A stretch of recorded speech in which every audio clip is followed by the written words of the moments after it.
Now, before we go to the implementation side, in order to get remote access to a device for device administration, the most commonly used protocols are Telnet and SSH. HTTP and HTTPS can also be used only if, of course, the device that you're trying to access has a rich GUI, in which you can find all features configurable from the GUI. But this is not the use case for Cisco routers, switches. For firewalls, yes, but for Cisco routers and switches, the GUI offers a very limited set of features. So using HTTP and HTTPS doesn't work. It used to be that Cisco offered a client, like it's ASDM for ASA. For routers was SDM, and then Cisco Configuration Professional in order to connect to the router, and you used to have pretty much a lot of features available from the GUI. But because CCP or Cisco Configuration Professional and SDM are no longer in the blueprint, my guess is that Cisco is going to try and go away from those tools, because probably nobody really used those to begin with at all. Now, Telnet versus SSH, clearly Telnet is a clear text protocol, so everything sent back and forth between the user and the router is going to be in clear text, including the username and password, so that is bad. While SSH, Secure Shell, offers built-in encryption. That's why it's called Secure Shell. So SSH offers you secure access to a shell of a device. Plain simple again, right? Telnet supports both. Another difference is that Telnet supports both password and username and password authentication, while SSH requires only username and password based authentication. SSH can also make use of public-private keys, but it's outside of the scope of CCNA blueprint. Telnet is enabled by default, SSH not, because in order for SSH to provide encryption of the packet, so whatever the SSH payload, so all of the commands that you type in an SSH session, and also the username and password you're going to use to authenticate to a router, all of that traffic is being encrypted, so nobody can actually sniff the packet and identify the username and password, while in Telnet they can do that. So in order for SSH to actually provide that security level, it has to generate it's going to make use of what is called a RSA public-private key pair, which has to be generated. But for the key pair to be generated, most iOS codes require the network device to have a host name and a domain name configured, because those values are going to be used in the generation of the RSA key pair. Newer codes no longer require the domain name to be configured, just the host name. So it may depend on the iOS version you're trying to test on. So we're going to configure things in step as follows. So on test PC A, there's nothing to configure. I'm going to use a client to connect to the router via Telnet or SSH. Nothing to configure at all. It means I got to go on router 3 and configure AAA. And then go on ACS1 and configure the TACACS Plus integration with the router, and also configure, if we have to, and we're going to see exactly what, configure AAA as well. Now let's take it one by one. So I'm going to use, from the authentication point of view on router 3, from the authentication point of view, I'm going to use TACACS Plus as the primary method. And in case TACACS Plus server fails, I'm going to fall back on the local database of users. So for this example, I'm going to configure on ACS1 a username of TACACS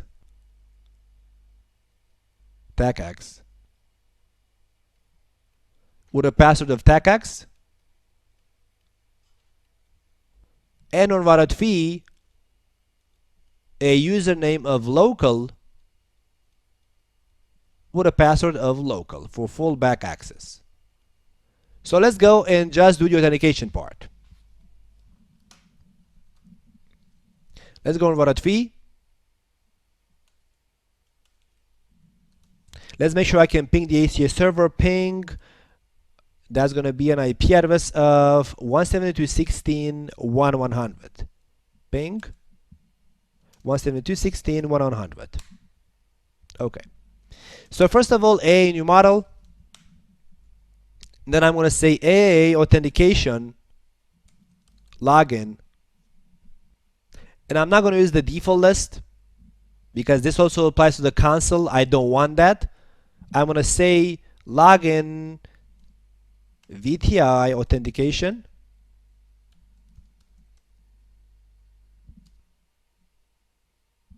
Group TACACS Plus with fallback on local database. I want to configure that username of local.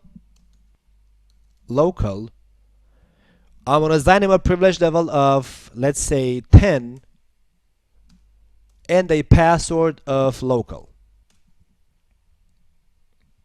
Then I want to define the TACACS Plus configuration. TACACS Plus server host 172.16.1.100 key 1.100 key, let's say TACACS key. So this key has to match identically also on the TACACS server. And optionally I can define the source of the TACACS packet, because when VRT is going to send that TACACS packet towards the ACS server, it has to put a source IP address because the destination is going to be the ACS's IP address.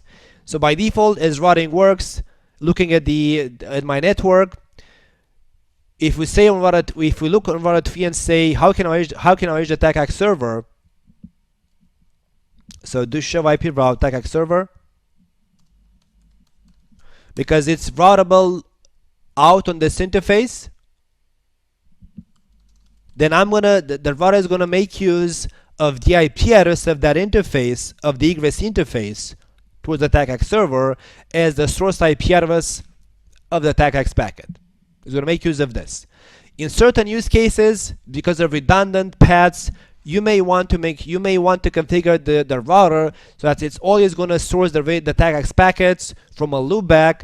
That's going to make sure that it doesn't matter what is the physical path towards the TACACS server, the TACACS packets will always be sourced with the same IP address.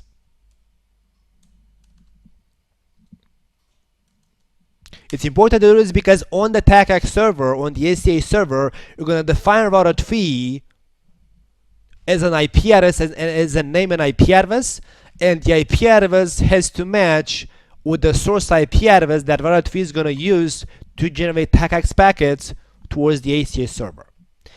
So I have defined the TACACS server, both the source and the key, defined the local username, and defined the authentication list. And now because that's non-default list, I got to apply that on the VTI lines, if I want it to be enforced. So I'm going to say line VTI 04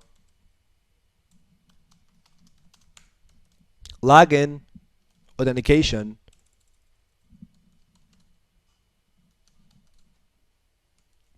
and the list name of that, and there we go. So pretty much I'm done on router 2 from the authentication point of view. Let's go on the ACS server and configure also the ACS server now. I'm gonna go into SPCA.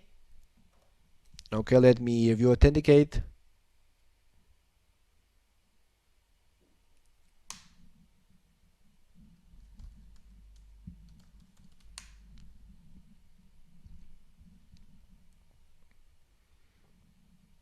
Let's open up Internet Explorer and browse to the HTTPS address of ACS.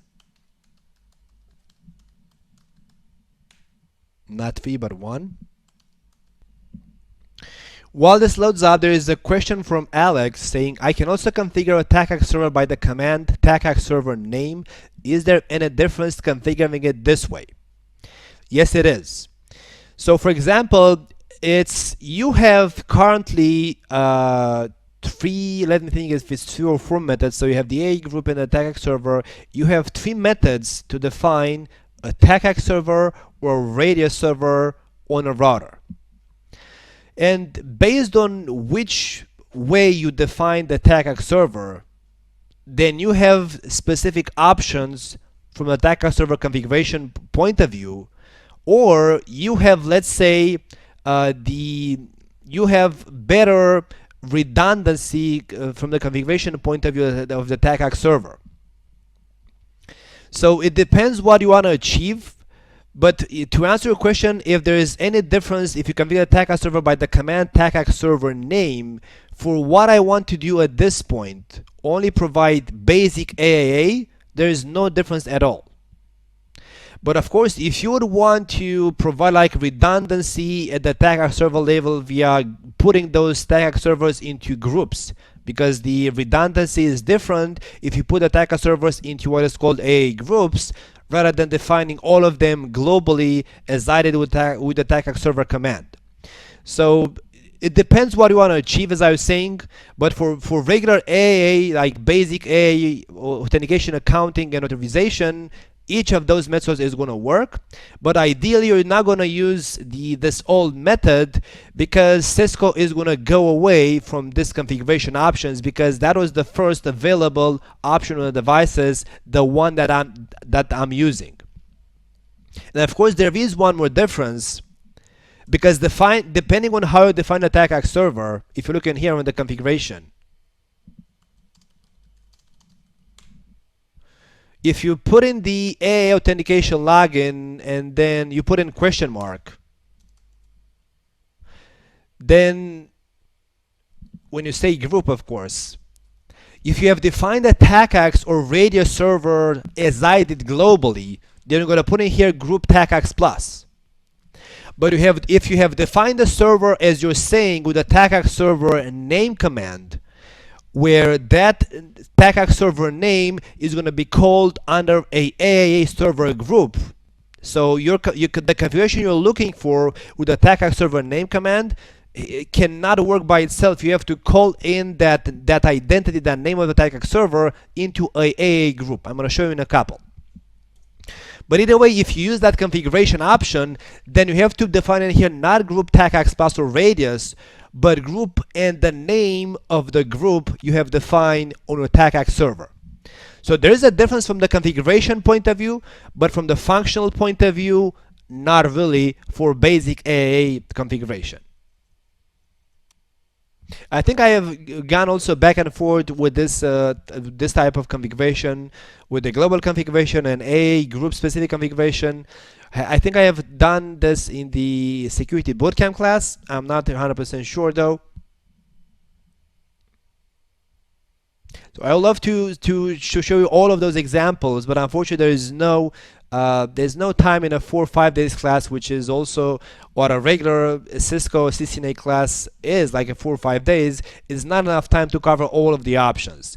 Because of the scope of the CCNA class in general, whatever the track is just to give you a brief introduction to a lot of technologies. But of course, that doesn't mean you should not ask questions. So ask as many questions as you want. I highly encourage that. But I'm not going to have time to show you that up on the CLI everything, all options, because we're going to get tracked. We're going to get behind, and we have to cover up pretty much all of the topics which are relevant for the blueprint.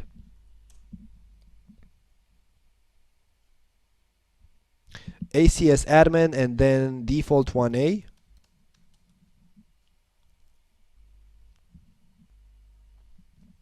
Okay, so here the first step is to, number one, let's say go under users and identity stores, users, and configure that username of TACAX, because I want to authenticate router access via TACAX. And I'm going to use the local user database in here. Name is going to be, the username is going to be TACAX, as I was saying, and then the password likewise TACAX. And say submit.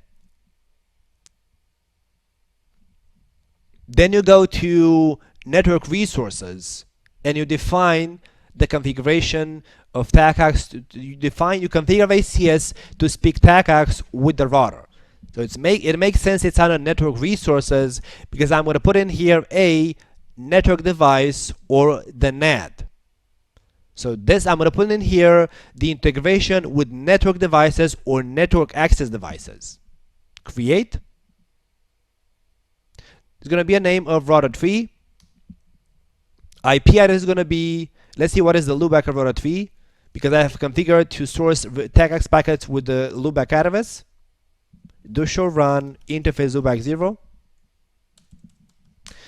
To confirm this is going to be working from the routing point of view, let's say do ping 172.16.100 the source of loopback 0. So as long as ICMP traffic is allowed back and forth, this confirms that I have IP connectivity between the source of the TACACS packet to the TACACS server. So that's going to confirm bidirectional routing connectivity. So IP address is going to be 110.333.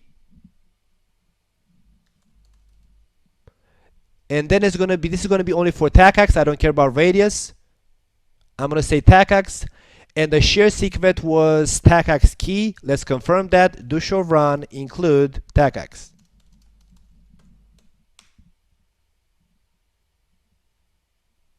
TACACS key. Okay, let's put in here TACACS key. And let's say submit.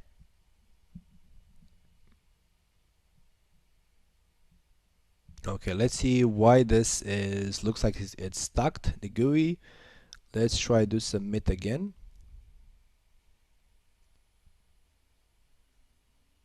So probably it has managed to add it, but it kept me in the, it's not there. Let's do create again. So there was a bug in the GUI. Let's define it again. Router 3 10.333. No radius, just TACACS, and put in there the shared string between the router and the TACACS server, which was TACACS key. There we go. So I've defined the router as a TACACS client. I've configured the username and password that the supplicant test PCA is going to use to authenticate on the router via TACACS. Next, I gotta make sure that access policies. So I gotta make sure that the ACS server has access policies to allow for the authentication to happen. You go on the default device admin.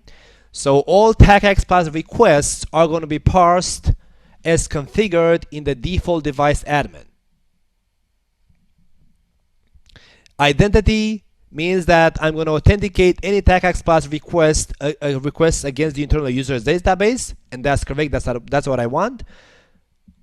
And then from the authorization point of view, for the moment, I don't want to provide any kind of authorization, but because so I don't want to provide any kind of authorizations, but in here, actually, this is a bit misleading, because in the authorization tab in here, I'm going to define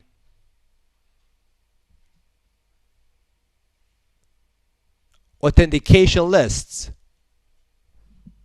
I'm going to define. Let me try to come up with a better explanation. So what happens is, as I was saying, by default, all incoming TACACS requests will go under default device admin access services rules, which means the ACS server is going to try to authenticate the TACACS request as configured in the identity section, which means against the internal user database. But then to reply to the router saying yes, credentials are valid or not valid, I need to match an entry in the authorization section. So I need here to match a list, a configure authorization list, even if I don't configure yet any kind of authorizations. And by default, I have one, which is permit access. So I have a default list which says permit access. So it's going to return back no authorizations at all, but it is going to just allow access as long as, of course, the credentials typed in by the user have been correct. So before we turn it in, let's go on the router and say test a group, test a group TACAX plus, username TACAX, password TACAX, legacy. There we go, it says user was successfully authenticated. So now, like if I'm gonna go on router 1, for example, and try and turn it to router 3,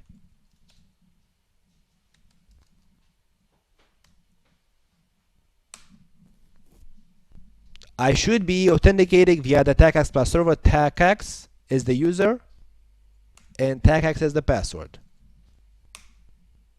There you go, I got authenticated and I got access to the router as expected. Now the problem is that the current privilege level being assigned to me, show privilege, it is 1. This is the default privilege level which is going to be assigned to the user in case there has been no kind of exec authorization being configured, which I have not configured any kind of exec authorizations on router 3. So let's go ahead and also do exec authorization at this point. Before we do that, we can go to monitoring and reports and go to launch monitoring and report viewer, and let's look at the logs of ACS to confirm that I should see in here 2 entries, 2 successful authentications being performed by the same user of TACAX, one by the test simulation and one by the actual telnet session from router 1 to router 3. There we go. You see exactly 2 green entries for the username of TACAX, which means in both cases authentication was successful, as we know.